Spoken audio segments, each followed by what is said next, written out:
ಶ್ರೀ ಪ್ರತ್ಯಂಗಿರಾ ದೇವಿ ಅಭಯಂ ವಿಶೇಷ ನೇರ ಪ್ರಸಾರ ಕಾರ್ಯಕ್ರಮಕ್ಕೆ ಸ್ವಾಗತ. ನಾನು ಮಾನಸ.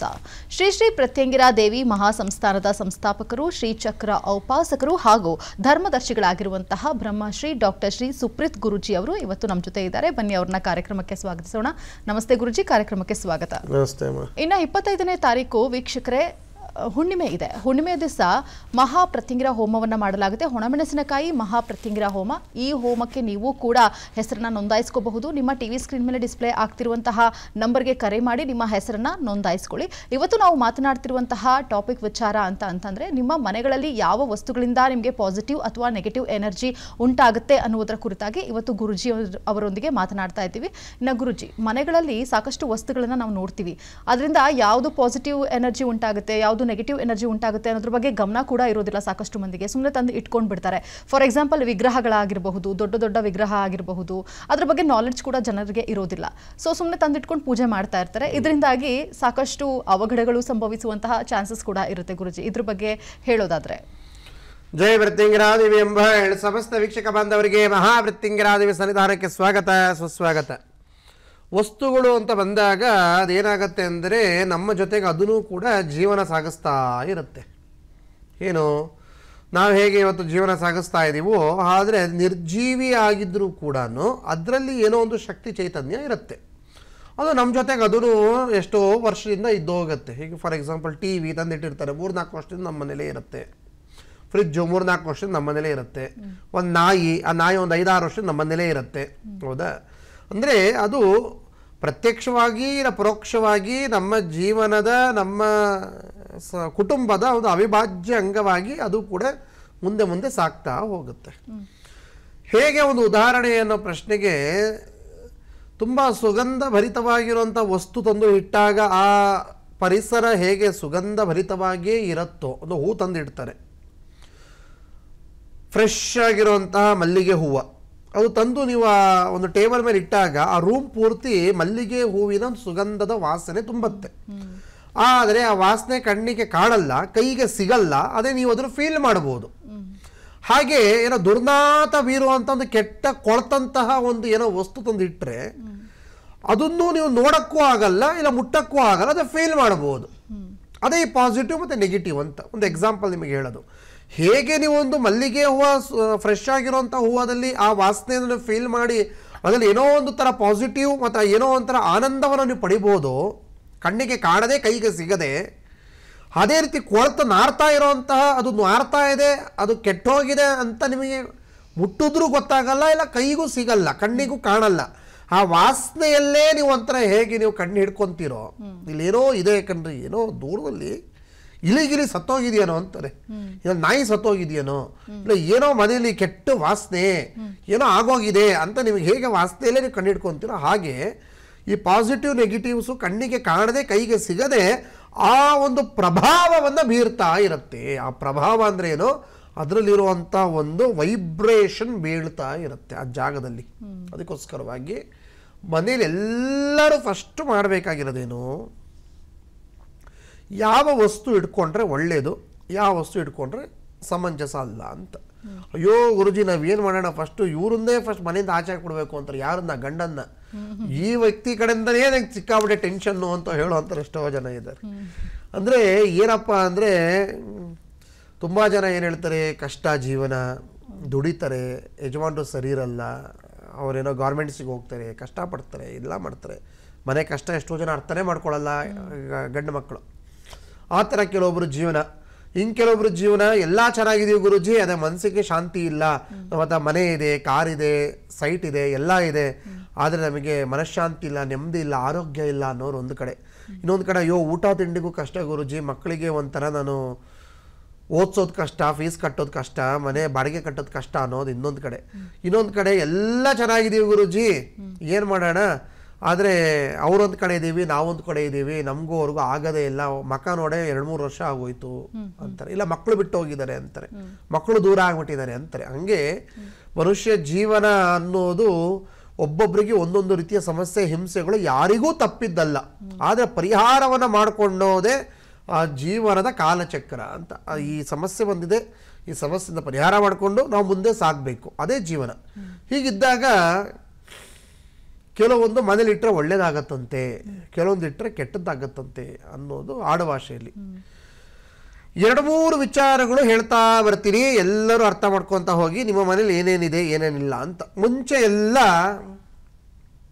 ಈ ಕುರುಕ್ಷೇತ್ರ ಯುದ್ಧ ಅಂತ ಒಂದು ಫೋಟೋ ಬರೋದು. ಅಂದರೆ ಶ್ರೀಕೃಷ್ಣ ರಥವನ್ನು ಹಿಡಿದಿರೋವಂಥದ್ದು, ಅದಾದಮೇಲೆ ಹಿಂದೆ ಅರ್ಜುನ ಕೂತಿರುವಂಥದ್ದು, ಕುದುರೆಗಳು ಓಡುವಂಥದ್ದೆಲ್ಲ ಫೋಟೋಗಳು ದೊಡ್ಡ ದೊಡ್ಡದಾಗಿ ಬರೋದು, ಕುರುಕ್ಷೇತ್ರ ಯುದ್ಧದ ಫೋಟೋಗಳು. ಆ ಕುರುಕ್ಷೇತ್ರ ಯುದ್ಧದ ಫೋಟೋಗಳು ಯಾವ ಕಾಲಕ್ಕೂ ಯಾರ ಮನೆಯಲ್ಲೂ ಹಾಕಬಾರದು, ಇದನ್ನು ಅರ್ಥ ಮಾಡ್ಕೊಳ್ಳಿ. ಕುರುಕ್ಷೇತ್ರ ಯುದ್ಧದ ಫೋಟೋಗಳು ಅಂದರೆ ಈ ರಥಾರೂಢನಾಗಿರುವಂತಹ ಕೃಷ್ಣ ಜೊತೆಯಲ್ಲಿ ಅರ್ಜುನ ಇರುವಂತಹ ಫೋಟೋಗಳು ಹಾಕಿದಾಗ ಆ ಮನೇಲಿ 24 ಗಂಟೆ ಜಗಳ, ಕಿರಿಕಿರಿ, ಸಂಘರ್ಷ, ಮನಸ್ತಾಪಗಳೇ ಜಾಸ್ತಿ ಆಗತ್ತೆ.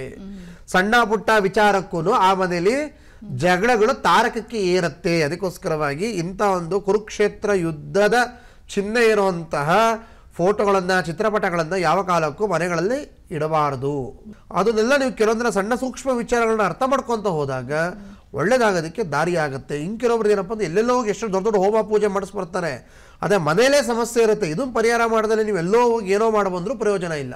ಓಕೆ ಗುರುಜಿ, ಒಬ್ರು ಕಾಲರ್ ರೆಡಿ ಇದ್ದಾರೆ. ಹನುಮಂತ ಹೇಳಿ ಗುಲ್ಬರ್ಗದಿಂದ ಕರೆ ಮಾಡಿದ್ದಾರೆ. ನಮಸ್ತೆ ಸರ್. ನಮಸ್ತೆ. ನಮಸ್ತೆ ಸರ್. ಗುರುಜಿ ಇದ್ದಾರೆ ಸರ್, ಮಾತಾಡಿ. ನಮಸ್ತೆ ಗುರುಗಳೇ. ನಮಸ್ತೆ, ಹೇಳಿ. ನಮ್ಮ ಹೆಸರು ಹನುಮಂತ ರೀ. ಹೇಳಿ, ಏನು ಸಮಸ್ಯೆ ಇದೆ? ನಮ್ಮ ಊರು ನೆಡಗೊಂಡ ರೀ, ಕಲಬುರಗಿ ಜಿಲ್ಲಾ. ಏನಿಲ್ರಿ, ನಮ್ ಸಮಸ್ಯೆ ಏನಿಲ್ಲ. ಎಷ್ಟು ಮಾಡಿದ್ರು ಸ್ವಲ್ಪ ಬರ್ಕತ್ ಆಲತ್ತಿಲ್ರಿ. ಮತ್ತೆ ದುಡ್ಡೇ ನಿಂದ್ರತಿಲ್ರಿ, ಸಾಲ ಎಷ್ಟೇ ಆಲತ್ತದ ಕಮ್ಮ ಆಲತ್ತಿಲ್ರಿ. ದುಡ್ಡೇ ದುಡ್ತೀವ್ರಿ. ಅದಕ್ಕಾಗಿ ಗುರುಗಳಿಗೆ ಸ್ವಲ್ಪ ನಾವು ಭೇಟಿ ಆಗ್ಬೇಕಂತ ಮುಂಜಾನೆ ಬೆಳಿಗ್ಗೆ ನಿಮ್ದು ಟಿವಿಯಲ್ಲಿ ನೋಡಿ ಕಾಲ್ ಮಾಡಿದೇವ್ರಿ. ಓಕೆ, ನೋಡಿ, ಲಕ್ಷ್ಮೀ ಕೃಪಣಾಕ್ಷಕ್ಕಾಗಿ ತಾವೇನು ಪ್ರಾರ್ಥನೆ ಮಾಡ್ತಾ ಇದ್ದೀರಾ, ಸಾಧ್ಯವಾದರೆ ಒಂದು ಅಮ್ಮನವರ ದೇವಾಲಯದಲ್ಲಿ ಶ್ರೀ ಸೂಕ್ತ ಪಾರಾಯಣ ಅಂತ ಮಾಡ್ತಾರೆ. ಶ್ರೀ ಸೂಕ್ತ ಪಾರಾಯಣವನ್ನು ಒಂದು 21 ಶುಕ್ರವಾರಗಳು ಮಾಡಿಸಿ, ಮತ್ತು ಒಂದು ಸುಮಂಗಲರಿಗೆ ವೀಳ್ಯದೆಲೆ ಅಡಿಕೆ ತಾಂಬೂಲವನ್ನು ಕೊಟ್ಟು ಆಶೀರ್ವಾದ ಪಡೆಯಿರಿ. ಶ್ರೀ ಸೂಕ್ತ ಪಾರಾಯಣ ಜೊತೆಗೆ ಶ್ರೀ ಸೂಕ್ತ ಕುಂಕುಮಾರ್ಚನೆ ಪೂಜೆನ ನಿಮ್ಮ ಹೆಸರು ಮಾಡಿಸ್ತಾ ಬನ್ನಿ. ಸ್ವಲ್ಪ ನಿಮಗೆ ಯಾವುದಾದ್ರೂ ಒಂದು ಶಕ್ತಿ ದೇವತೆ ಅಮ್ಮನವರ ದೇವಾಲಯದಲ್ಲಿ ಒಳ್ಳೆಯದಕ್ಕೆ ದಾರಿ ಆಗುತ್ತೆ. ಮತ್ತು ಬಿಲ್ವಪತ್ರೆ ಮರಕ್ಕೆ ಮುಸ್ಸಂಜೆ ಹೊತ್ತು ದೀಪವನ್ನು ಇಟ್ಟು ಒಂದು ಪ್ರದಕ್ಷಿಣೆ ನಮಸ್ಕಾರವನ್ನು ಮಾಡ್ತಾ ಬನ್ನಿ. ನಿಮಗೆ ಲಕ್ಷ್ಮೀ ಕೃಪಾಣಾಕ್ಷವಾಗೋದ್ರಲ್ಲಿ ಅನುಮಾನವೇ ಇಲ್ಲ. ಓಕೆ, ಧನ್ಯವಾದಗಳು ಕರೆ ಮಾಡೋದಕ್ಕೆ. ಇನ್ನು ಗುರುಜಿ, ನೀವು ಹೇಳ್ತಾ ಇದ್ರಿ ಯಾವ ಗಿಡಗಳನ್ನು ಇಟ್ಕೋಬೇಕು, ಯಾವುದನ್ನ ಇಟ್ಕೋಬಾರ್ದು, ಅದ್ರ ಬಗ್ಗೆ ತುಂಬ ನಾಲೆಡ್ಜ್ ಕಡಿಮೆ ಇರುತ್ತೆ, ಅದನ್ನು ಹೇಳೋದಾದರೆ? ನೋಡಿ, ಮನೆ ಮುಂಭಾಗದಲ್ಲಿ ಮುಳ್ಳಿನ ಗಿಡಗಳು ಯಾವುದೇ ಕಾರಣಕ್ಕೂ ಇಟ್ಕೊಬಾರ್ದು. ಮುಳ್ಳಿನ ಗಿಡ ಅಂದರೆ ಏನು? ಎಷ್ಟೋ ಜನ ಪಾಪಸ್ ಕಳ್ಳಿ ಹಾಕ್ಕೊಂಡಿರ್ತಾರೆ, ಇಲ್ಲ ಬೇಲಿ ಸುತ್ತಮುತ್ತ ಮುಳ್ಳಿರುವಂಥ ಗಿಡ ಹಾಕ್ಕೊಂಡಿರ್ತಾರೆ. ರೋಸ್ ಗಿಡ ನೋಡೋಕೆ ಭಾಳ ಚೆನ್ನಾಗಿದೆ, ದೊಡ್ಡ ರೋಸ್ ಬಿಡತ್ತೆ ಅಂತ ಹೇಳಿ ಹಾಕ್ಕೊಂಡಿರ್ತಾರೆ. ಅಂತ ರೋಸ್ ಗಿಡ ಕೂಡ ಮನೆ ಎಂಟ್ರೆನ್ಸಲ್ಲಿ, ಮನೆ ಮುಖ್ಯ ದ್ವಾರದ ಹತ್ರ ಅಕ್ಕಪಕ್ಕದಲ್ಲಿ ಎದುರುಗಡೆನೆ ಕಾಣೋ ರೀತಿ ಈ ಥರ ಮುಳ್ಳಿನ ಗಿಡಗಳನ್ನು ಯಾವ ಕಾಲಕ್ಕೂ ಮನೆ ಮುಂದ್ಗಡೆ ಹಾಕಬಾರ್ದು, ಇಲ್ಲ ಪಾಟಲ್ಲೂ ಇಡಬಾರ್ದು. ಹಿಂದ್ಗಡೆ ಇಲ್ಲ RCC ಮೇಲ್ಗಡೆ, ಇಲ್ಲ ಯಾವುದಾದ್ರು ಮನೆ ಹಿಂಭಾಗದಲ್ಲಿ, ಇಲ್ಲ ಈ ಕಡೆ ಯಾವುದೋ ಕಾಮನ್ ಪ್ಯಾಸೇಜ್ ಇರುತ್ತೆ ಆ ಕಡೆ ಎಲ್ಲ ಇಟ್ಕೊಳ್ಳಿ. ಮನೆ ಮುಂಭಾಗದಲ್ಲಿಯೇ ಮುಳ್ಳಿನ ಗಿಡ, ಮುಳ್ಳಿಗೆ ಸಂಬಂಧಪಟ್ಟಂಥ ರೋಸ್ ಗಿಡ ಎಲ್ಲ ಇದ್ದರೆ ಆ ಮನೆಗೆ ಅದು ಒಳ್ಳೆಯದಲ್ಲ. ಇನ್ನು ಎರಡನೇದಾಗಿ ಈ ಪಪ್ಪಾಯಿ ಗಿಡ ಅಂತ ಬರುತ್ತೆ. ಪಪ್ಪಾಯಿ ಗಿಡ ಕೂಡ ಮನೆ ಮುಂಭಾಗದಲ್ಲಿ ಎಂಟ್ರೆನ್ಸಿಗೆ ಎದುರು ಭಾಗವಾಗಿ ಕಾಣೋ ರೀತಿ ಇರಬಾರ್ದು. ಅದಾದ ಮೇಲೆ ಈ ನುಗ್ಗೆ ಮರ ಅಂತ ಕೂಡ ಬರುತ್ತೆ. ನುಗ್ಗೆ ಮರ ಕೂಡ ಮನೆಗೆ ಎಂಟ್ರೆನ್ಸಲ್ಲಿ ಮುಂಭಾಗದಲ್ಲೇ ಎದುರು ಭಾಗದಲ್ಲೇ ಇರಬಾರ್ದು. ಅದಾದ ಮೇಲೆ ಹುಣಸೆ ಮರ ಕೂಡ ಮನೆ ಮುಂಭಾಗದಲ್ಲಿ ಅಕ್ಕಪಕ್ಕದಲ್ಲಿ ಎದುರು ಭಾಗದಲ್ಲಿ ಇರಬಾರ್ದು. ಬಾಳೆ ಮರ ಅಂತ ಕೂಡ ಹೇಳ್ತಾರೆ. ಬಾಳೆ ಮರ ಕೂಡ ಮನೆ ಮುಂಭಾಗದಲ್ಲಿ ಅಕ್ಕಪಕ್ಕದಲ್ಲಿ ಎದುರು ಭಾಗದಲ್ಲೇ ಇರಬಾರ್ದು. ನೆರಳು ಕೂಡ ಬಿದ್ದರೆ ಅಷ್ಟು ಅಂದರೆ ಮನೆ ಹಿಂಭಾಗದಲ್ಲಿ ಸ್ವಲ್ಪ ಸೈಟು ಒಂದು 50/60 ಸೈಟ್ ಇದೆ ಅಂದರೆ ಮುಂದ್ಗಡೆ ಒಂದು 20 ಅಡಿ ಬಿಟ್ಟು ಹಿಂದ್ಗಡೆಗಿದೆ ಅಂದರೆ ಸ್ವಲ್ಪ ನಡೆಯುತ್ತೆ. ತೀರಾ ಮುಂದ್ಗಡೆನೇ ಇದೆ, ತೀರಾ ಎದುರುಗಡೆನೇ ಇದೆ ಅಂದರೆ ಅಷ್ಟು ಅದು ಒಳ್ಳೇದಲ್ಲ ಅಂತ. ಇದು ಬಾಳೆ ಮರನೂ ಅಷ್ಟೇ, ಆ ಥರ ಎದುರು ಭಾಗದಲ್ಲೇ ಮುಂಭಾಗದಲ್ಲೇ ಇರಬಾರ್ದು. ನೀನು ಯಾವುದಿರಬೇಕು ಅನ್ನೋ ಪ್ರಶ್ನೆಗೆ ತುಳಸಿ ಗಿಡ ಪ್ರತಿಯೊಬ್ಬರ ಮನೇಲಿ ಇರಲೇಬೇಕು. ತುಳಸಿ ಗಿಡ ಪ್ರತಿಯೊಬ್ಬರ ಮನೆಯಲ್ಲಿ ಇಟ್ಟು ನೀವು ಆರಾಧನೆ ಮಾಡೋದ್ರಿಂದ ಸಾಕಷ್ಟು ಒಳ್ಳೆಯದನ್ನು ನೀವು ಕಾಣಬೇಕು, ಮತ್ತು ಕಾಣೋದಕ್ಕೆ ಸಾಧ್ಯ ಇದೆ. ಪ್ರತಿಯೊಬ್ಬರ ಮನೆಯಲ್ಲಿ ತುಳಸಿ ಇರಲೇಬೇಕು. ಅದಾದ ಮೇಲೆ ಅಮೃತ ಬಳ್ಳಿ, ತುಳಸಿ ಗಿಡ, ಈ ಎರಡೂ ನೀವು ಇಟ್ಟು ಆರಾಧನೆ ಮಾಡೋದ್ರಿಂದ ಬಹಳ ಒಳ್ಳೆಯದು. ಇನ್ನು ಮನೆ ಒಳಗಡೆನೂ ಕೆಲವೊಂದು ವಸ್ತುಗಳಿದೆ, ಅದನ್ನು ಯಾವ ರೀತಿ ಇಟ್ಕೊತ ಹೋದ್ರೆ ನಿಮಗೆ ಒಳ್ಳೇದಾಗತ್ತೆ ಏನು ಅಂತ ಮುಂದೆ ಮುಂದೆ ತಿಳಿತಾ ಹೋಗೋಣ. ಗುರುಜಿ, ಮನೆಗಳಲ್ಲಿ ವಿಗ್ರಹಗಳು ಇರಬಾರ್ದು, ದೊಡ್ಡ ದೊಡ್ಡ ವಿಗ್ರಹಗಳು ಇರಬಾರ್ದು ಅಂತ ಕೇಳ್ಪಟ್ಟಿದ್ದೀವಿ. ತುಂಬ ಜನಕ್ಕೆ ಇದ್ರ ಬಗ್ಗೆ ಗೊತ್ತಿರೋದಿಲ್ಲ. ತುಂಬ ದೊಡ್ಡ ದೊಡ್ಡ ವಿಗ್ರಹಗಳನ್ನು ತಂದು ಇಟ್ಕೊಂಡ್ಬಿಟ್ಟಿರ್ತಾರೆ ಮನೆಗಳಲ್ಲಿ. ಅದಕ್ಕೆ ಪೂಜೆ ಪುನಸ್ಕಾರ ಆಗಬೇಕು, ಒಂದಷ್ಟು ಕಟ್ಟು ನಿಯಮಗಳು ಪಾಲನೆಗಳನ್ನು ಮಾಡಬೇಕಾಗುತ್ತೆ. ಅದು ಯಾವುದೂ ಕೂಡ ಗೊತ್ತಿರೋದಿಲ್ಲ, ಸುಮ್ಮನೆ ತಂದು ಇಟ್ಕೊಂಡಿರ್ತಾರೆ. ಇದರಿಂದ ಏನೆಲ್ಲ ನೆಗೆಟಿವ್ ಎಫೆಕ್ಟ್ ಆಗುವಂಥ ಚಾನ್ಸಸ್ ಇದೆ ಗುರುಜಿ? ನಮ್ಮ ದೊಡ್ಡ ದೊಡ್ಡ ವಿಗ್ರಹಗಳು ಏನಿದ್ರು ಮಠಮಾನ್ಯಗಳಿಗೆ, ದೇವಾಲಯಗಳಿಗೆ ಮಾತ್ರ ಸೀಮಿತ.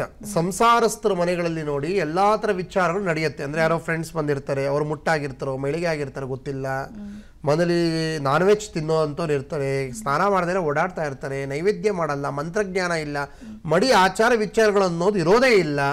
ಹೀಗೆಲ್ಲ ಇದ್ದಾಗ ಮನೇಲಿ 2-3 ಜನ ಹೆಣ್ಮಕ್ಳು ಇರ್ತಾರೆ.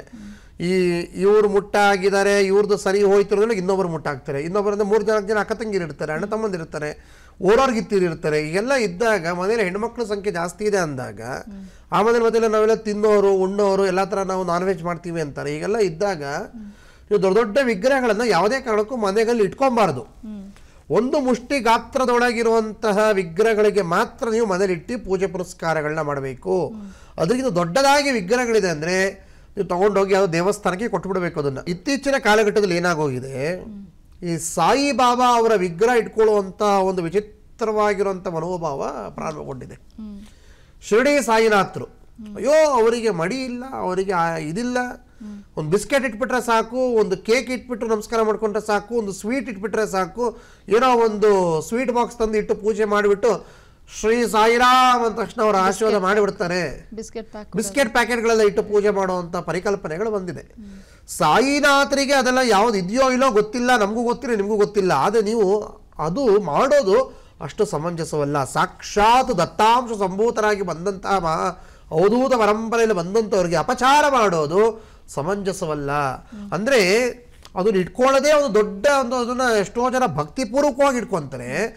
ಕೆಲವರು ಶೋ ಪೀಸ್ ಥರ ಇಟ್ಕೊಬೇಕು, ಮನೆ ಎಂಟ್ರೆನ್ಸ್ ಅಲ್ಲಿ ಅದೊಂಥರ ಇಡೋ ಥರ, ದೊಡ್ಡ ಸಾಯಿನಾಥರ ವಿಗ್ರಹ ಇಡೋ ಥರ ಬಂದು ಎಂಟ್ರೆನ್ಸ್ ಅನ್ನು ಚೆನ್ನಾಗಿ ಕಾಣುತ್ತೆ ಅಂತ ಅದನ್ನ ಶೋಕೇಸ್ ಥರ, ಶೋ ಪೀಸ್ ಥರ ಇಡೋ ಅಂತ ಮನೋಭಾವ ಇರೋಂಥವರೆಲ್ಲ ಇದ್ದಾರೆ. ದೊಡ್ಡ ದೊಡ್ಡ 2 ಅಡಿ 3 ಅಡಿ 4 ಅಡಿ ಸಾಯಿನಾಥರ ವಿಗ್ರಹಗಳು ಇಡೋದೆಲ್ಲ ಮಾಡ್ತಾ ಇದ್ದಾರೆ.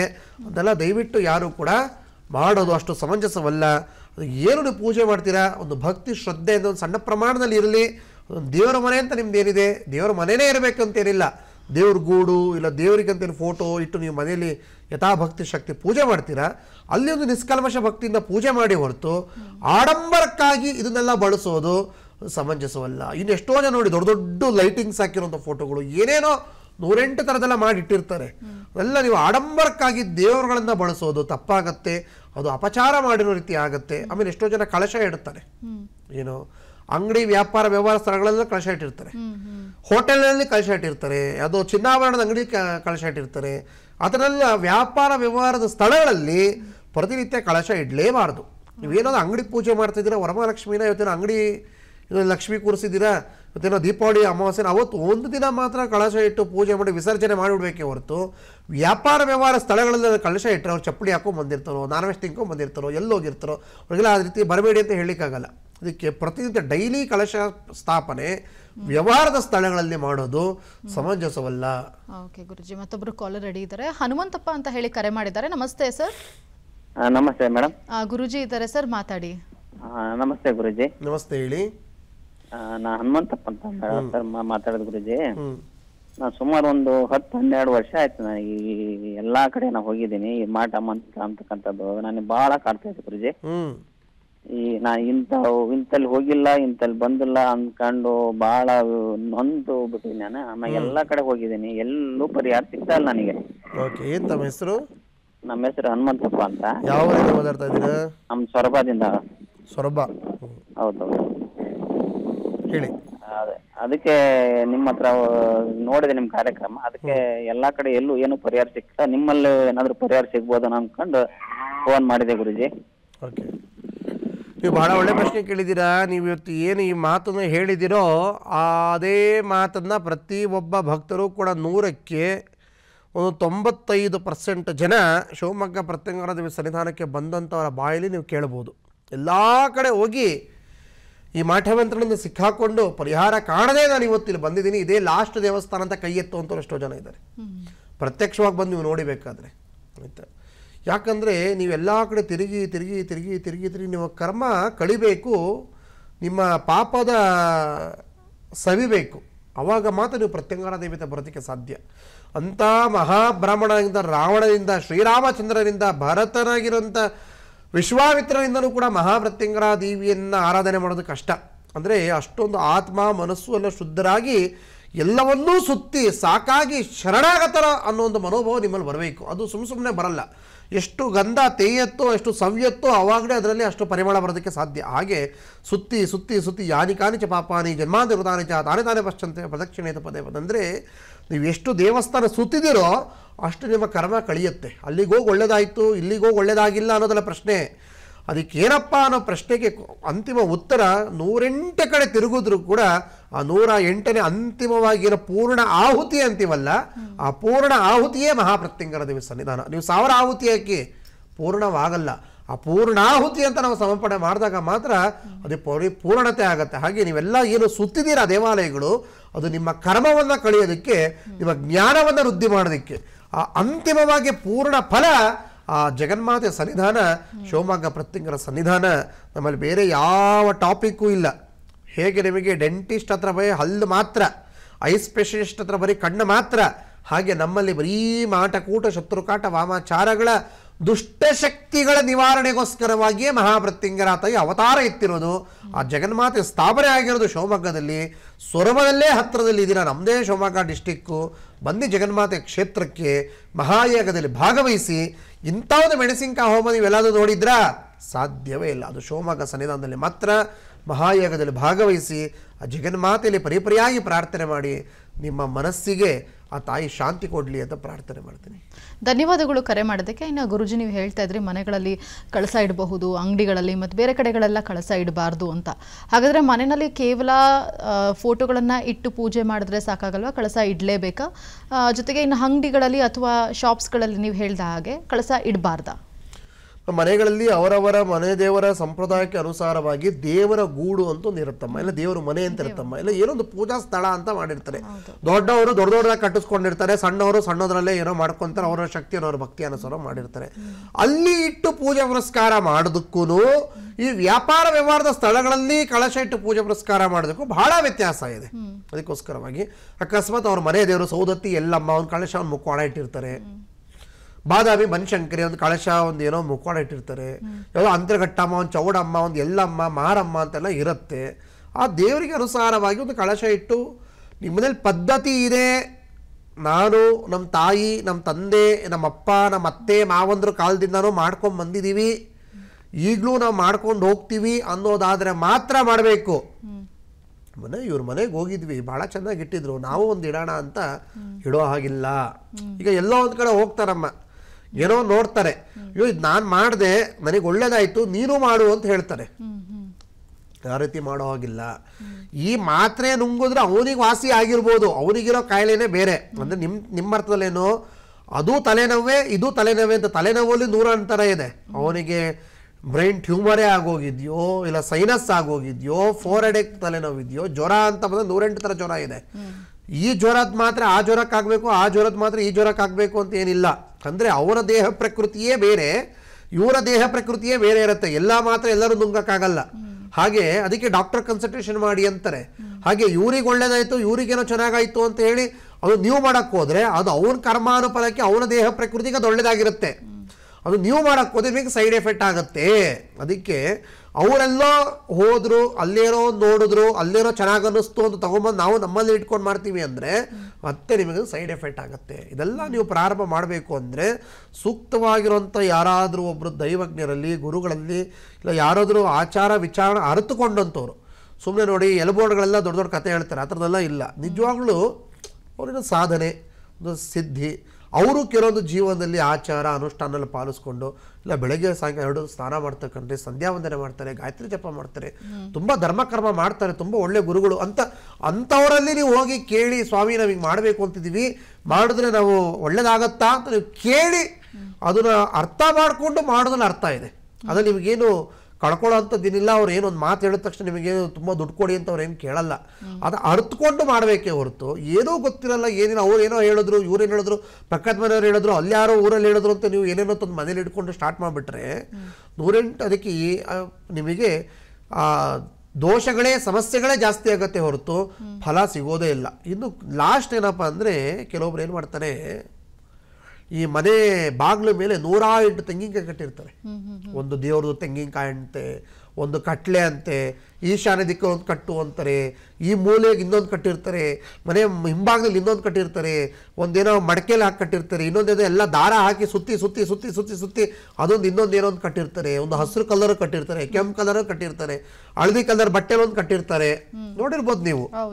ಆ ಥರ ನೀವು ಕಟ್ಟಿದಾಗ ಏನಾಗುತ್ತೆ, ಕ್ಲಾಶಸ್ ಆಗುತ್ತೆ. ಏನು ಕ್ಲಾಶಸ್ ಅನ್ನೋ ಪ್ರಶ್ನೆಗೆ ನೋಡಿ, ಯಾವುದೋ ಫಸ್ಟ್ ಒಂದು ಅಮ್ಮನವ್ರದ್ದು ತಂದು ಕಟ್ಟಿರ್ತೀರ, ಯಾವುದೊಂದು ಅಮ್ಮನವ್ರದ್ದು, ಆ ಅಮ್ಮನವರಿಗೆ ನಾನ್ ವೆಜ್ ಆಗ್ತಾ ಇರುತ್ತೆ. ಯಾವ ಆ ದೇವರಿಗಲ್ಲಿ ಕುರಿ ಕಡಿತಾರೋ ಕೋಳಿ ಕಡಿತಾರೋ ಗೊತ್ತಿಲ್ಲ, ಅದು ತಂದು ಫಸ್ಟ್ ಮನೆ ಬಾಗಿಲಲ್ಲಿ ಒಂದು ಕಟ್ಟಿರ್ತೀರ. ಆ ಒಂದು ಶಕ್ತಿ ಏನೋ ಒಂದು ಬಂದಿರುತ್ತೆ. ಇಲ್ಲಿ ಯಾವುದೋ ಒಂದು ಧರ್ಮಸ್ಥಳ ಮಂಜುನಾಥ ಸ್ವಾಮಿದೋ ಇಲ್ಲ ವೆಜಿಟೇರಿಯನ್ ದೇವ್ರದ್ದು ಏನೋ ಒಂದು ತೊಗೊಂಬಂದು ಕಟ್ಟಿರ್ತೀರ, ಅದಕ್ಕೆ ನಾನ್ ವೆಜ್ ಆಗೋದೇ ಇಲ್ಲ, ಅದು ಈ ಕಡೆ ಒಂದು ಕಟ್ಟಿರ್ತೀರ.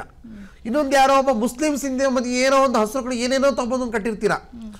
ಇವ್ರೊಂದು ಕೊಟ್ಟರು ಅಂತ ಅವ್ರೊಂದು ಕಟ್ತೀರಾ, ಅವ್ರೊಂದು ಕೊಟ್ಟರು ಅಂತ ಇದೊಂದು ಕಟ್ತೀರಾ. ಏನಾಗುತ್ತೆ, ಎಲ್ಲ ಸೇರಿಕೊಂಡು ಈ ಎನರ್ಜಿ ಆ ಎನರ್ಜಿಗೆ ಹೊಡೆಯುತ್ತೆ, ಆ ಎನರ್ಜಿ ಇದಕ್ಕೆ ಹೊಡೆಯುತ್ತೆ. ಒಂದು ವೆಜಿಟೇರಿಯನ್ ಇರುತ್ತೆ, ನಾನ್ ವೆಜಿಟೇರಿಯನ್ ಇರುತ್ತೆ, ಒಂದು ಮಂತ್ರ ಪ್ರಯೋಗ ಮಾಡುವಂಥದ್ದು ಇರುತ್ತೆ, ಇನ್ನೊಂದೇನೋ ತಂತ್ರ ಪ್ರಯೋಗ ಮಾಡುವಂಥದ್ದು ಇರುತ್ತೆ.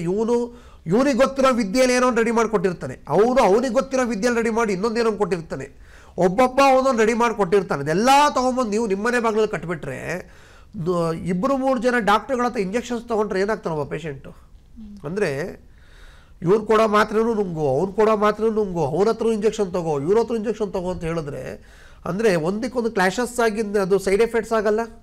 ಅದೇ ಥರ ಇದು ಕೂಡ ಪಾಲಿಸಿದ್ರೆ ಒಂದೇ ಒಂದು ಕರೆಕ್ಟಾಗಿ ಪಾಲಿಸ್ಬೇಕು. ಆ ಥರದ್ದೆಲ್ಲ ಏನೇನು ನಿಮ್ಮ ಮನೇಲಿ ಇಟ್ಟಿರ್ತೀರೋ ಎಲ್ಲ ತೊಗೊಂಡೋಗಿ ಫಸ್ಟು ಹರಿಯೋ ನೀರಲ್ಲಿ ವಿಸರ್ಜನೆ ಮಾಡಿ. ಒಂದೇ ಒಂದು ನಿಮಗೆ ಯಾವ ದೇವ್ರ ಮೇಲೆ ಭಕ್ತಿ ಇದೆ, ನಿಮ್ಮ ಕುಲದೇವರು ಯಾವುದು, ಇಲ್ಲ ನಿಮ್ಮ ಮನೆ ದೇವರು ಯಾವುದು, ಇಲ್ಲ ನಿಮ್ಮ ಮನಸ್ಸಲ್ಲಿ ಯಾವ ಭಕ್ತಿ ಶ್ರದ್ಧೆ ಇದೆ, ಆ ದೇವ್ರದ್ದು ಮಾತ್ರ ಒಂದು ಕಟ್ಟಿ. ಇವರೊಂದು ಕೊಟ್ಟ, ಅವರೊಂದು ಕೊಟ್ಟ, ಮತ್ತೊಂದು ಕೊಟ್ಟ ಕಟ್ಟಿದ್ರೆ ಎಲ್ಲ ಕ್ಲಾಶಸ್ ಆಗುತ್ತೆ. ಅದು ನಿಮಗೆ ತುಂಬ ದೊಡ್ಡ ನೆಗೆಟಿವ್ಸ್ ಆಗುತ್ತೆ. ನಾನು ಹೇಳಿದ್ನಲ್ಲ, ಒಂದು ವೆಜಿಟೇರಿಯನ್ ಇರುತ್ತೆ, ನಾನ್ ವೆಜಿಟೇರಿಯನ್ ಇರುತ್ತೆ, ಒಂದು ಆಂಜನೇಯ ಸ್ವಾಮಿದಿರುತ್ತೆ, ಇನ್ನೊಂದೇ ಚೌಡಮ್ಮಂದಿರುತ್ತೆ, ಇನ್ನೊಂದೇ ಮಾರಮ್ಮಂದಿರುತ್ತೆ. ಅದೆಲ್ಲ ಒಂದಕ್ಕೊಂದು ಕ್ಲಾಶಸ್ ಆಗುತ್ತೆ. ಕ್ಲಾಶಸ್ ಆಗಿ ಏನಾಗುತ್ತೆ, ಆ ಮನೇಲಿ ಹೊಸದಾಗಿ ನೀವೇ ಸಮಸ್ಯೆನ ಇನ್ವೈಟ್ ಮಾಡ್ದಂಗೆ ಆಗುತ್ತೆ, ಹೊಸದಾಗಿ ಆ ಸಮಸ್ಯೆನ ನೀವೇ ತಂದು ಬಿಟ್ಟಂಗಾಗತ್ತೆ. ಅದು ಏನಾಗುತ್ತೆ, ದೈವಗಳ ಕೋಪಕ್ಕೆ ನೀವು ಗುರಿಯಾಗಬೇಕಾಗತ್ತೆ. ಅದಕ್ಕೋಸ್ಕರವಾಗಿ ಅದು ನಿಮ್ಮ ಮನೆ ದೇವರಿಗೆ ಬರುತ್ತೋ ಇಲ್ಲೋ ಗೊತ್ತಿಲ್ಲ.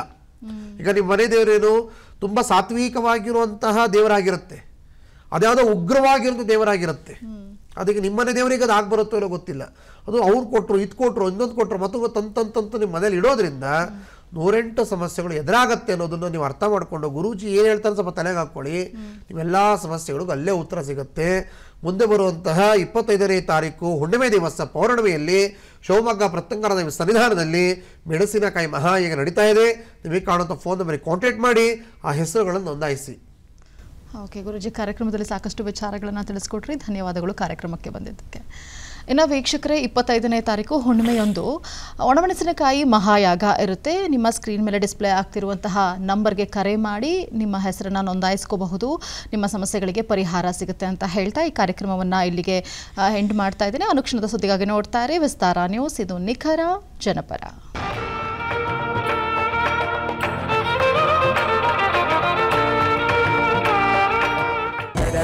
ತಗಿಟದೋಂ ತಗದಗಿಟದೋಂ ತ್ರಿಗುದಗಿಟದಿಗಿಟದೋಂ